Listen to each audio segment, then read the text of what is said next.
lovely people, welcome back to my channel. My name is Tommy, and on this platform I bring you stuff about my lifestyle, general gist, and things you need to know about.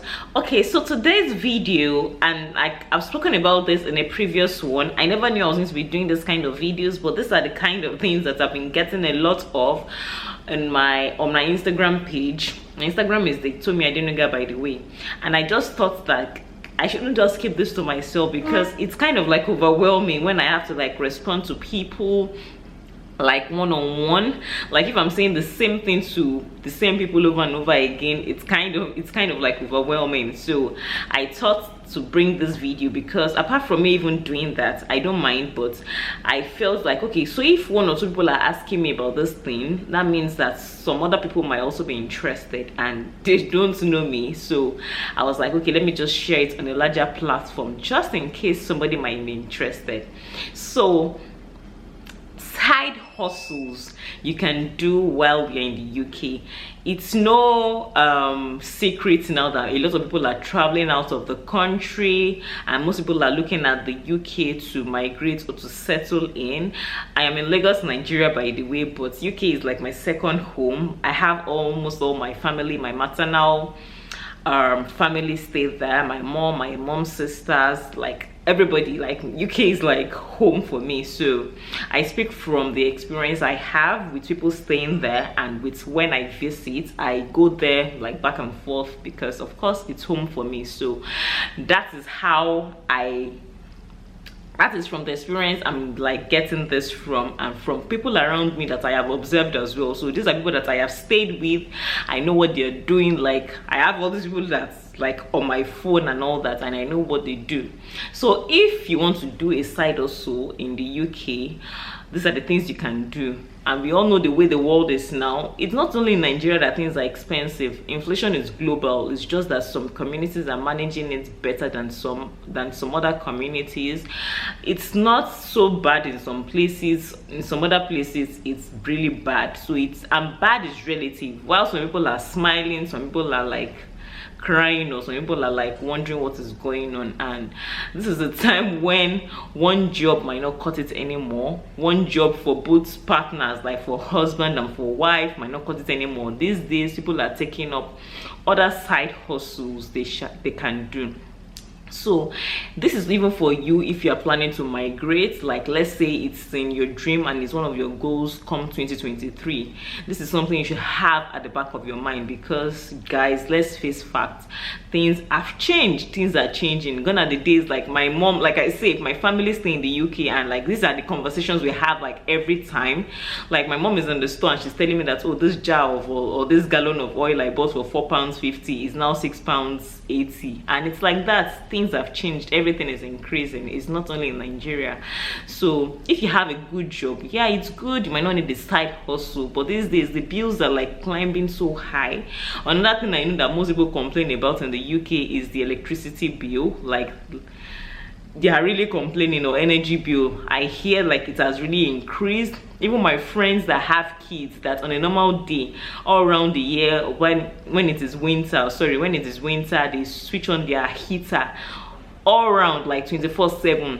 My friend was telling me some days ago like they can't afford to do that anymore. Like you just have to like bear with the cold sometimes. When it's like 7 degrees, they will still manage it when it is getting lower. And to be honest, UK does not really go so low sometimes, unlike places like Canada that are like at a -20, -40 and all that. So it's not like unbearable. To me it's unbearable, but they're like, Tommy, if you consider energy bills, you have to just, maybe you probably buy extra blankets and all that.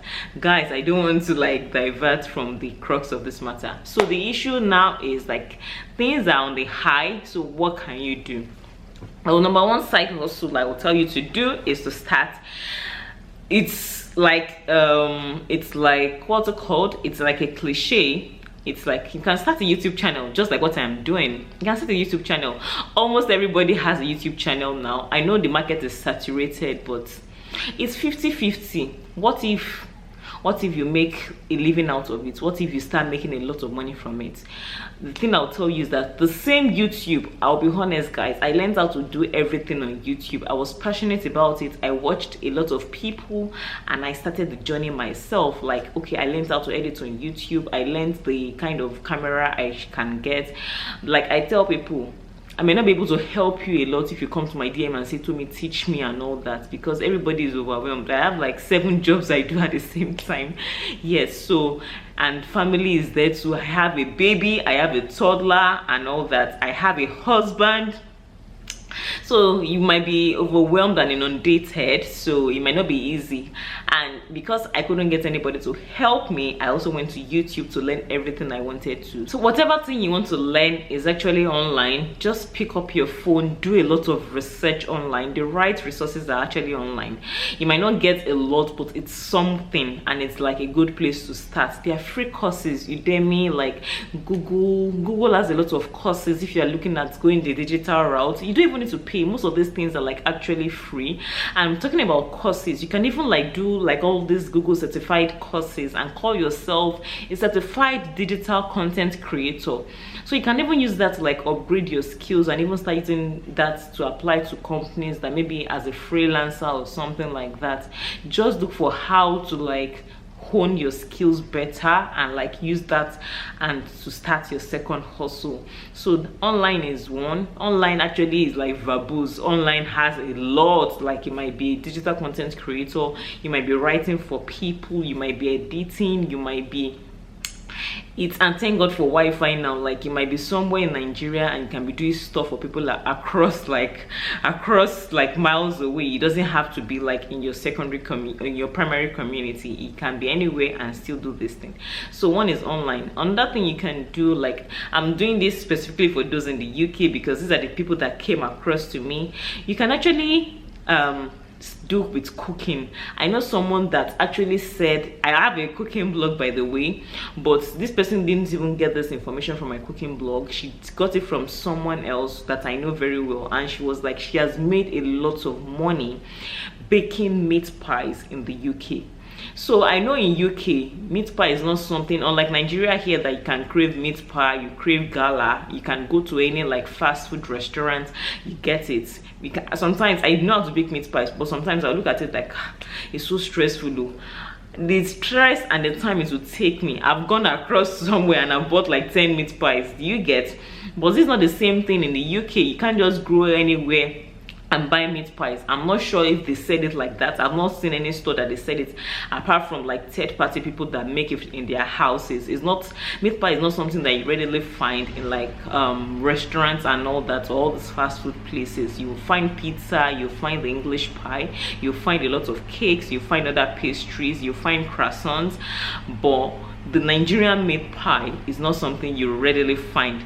And I know that these are the kind of things that people crave. So it doesn't even have to be meat pie. It can be puff puff. Just know how to make puff puff. Let them know you as that badass, sorry for my language, badass puff puff person, like, or meat pie. It can be anything, or things that you know that Nigerians crave. There are a lot of Nigerians now in the UK, so they look forward to all these things. So things that they would normally crave, or they'll know. You have an aunt, she's a caterer. Anytime she goes for a wedding, they know her for this. All those, forget all those rice, amala, they've done all that. This is what my auntie does. She fries yam and potato chips with plantain, and she serves it with this kind of like sauce. Oh my goodness, it's so good. Like everybody looks forward. Once they know that Auntie Sumbo is coming for a wedding and she's the caterer, people just leave the rice. Like rice, we've eaten rice, we are tired. Even amala is becoming like, okay, they wait for our special beans, and these are yam, fried yam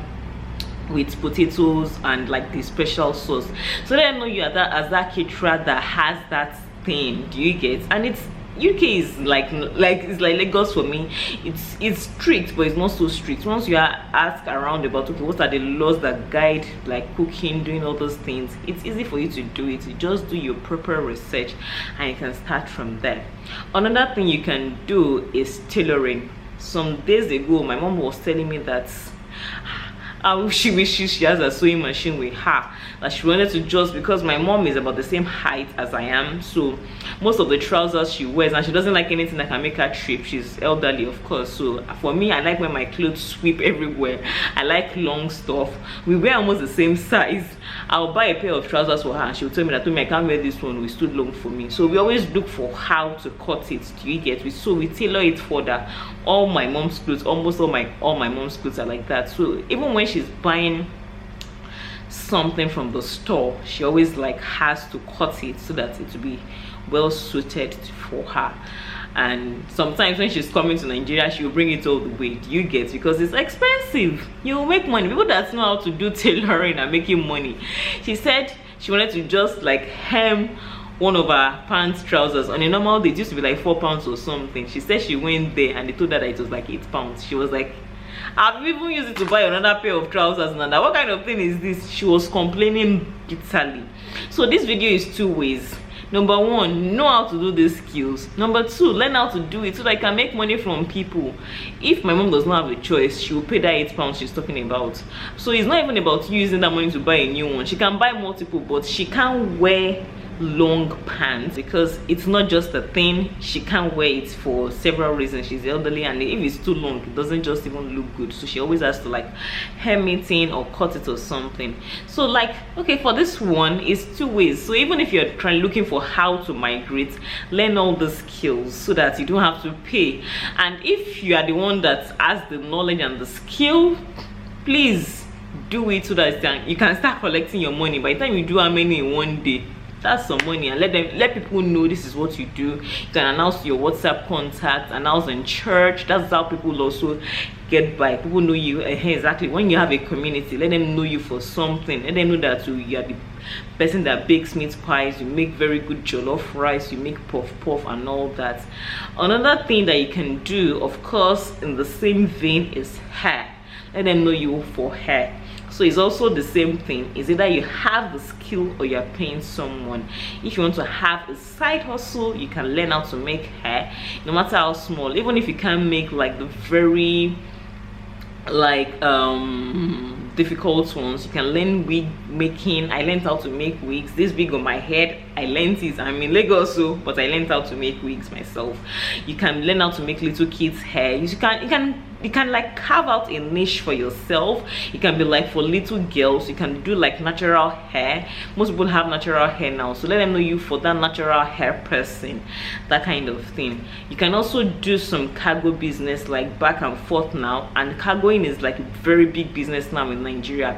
So because of the migration and all that, it's now like, so people have like people all across the world. So I'm in Lagos, I have people in London, I have people in Canada, I have people in America. We all need things from each other. I need stuff from Canada, they need things from Lagos. So you can start doing it like that. It might not be the very big one yet, but at least you can even say, okay, you need something, pay extra, charge. That's where life is going now. If you can do it for free, do it for free. If you can't do it for free, charge. The extra mile it's taking you, you have to charge for it. So that is another side also you can do. So there's so many things you can do. This is part one of this video. In order not to make it too long, I'll come back with a part two for you guys on side hustles you can do while in the UK. Okay, so if you found this video helpful, please give this video a thumbs up. Please subscribe to my channel as well, and kindly share, because you don't know who you'll be helping. That your neighbor, you don't know if that person is planning to travel to the UK. You yourself, that your boss or someone, your supervisor, anybody, that person might be traveling to the UK. So please let them know. Just share it across, share to everybody, share on your WhatsApp, share to all your WhatsApp contacts. You might be helping someone. Okay, I'll see you in subsequent videos. Stay healthy and stay beautiful. Bye.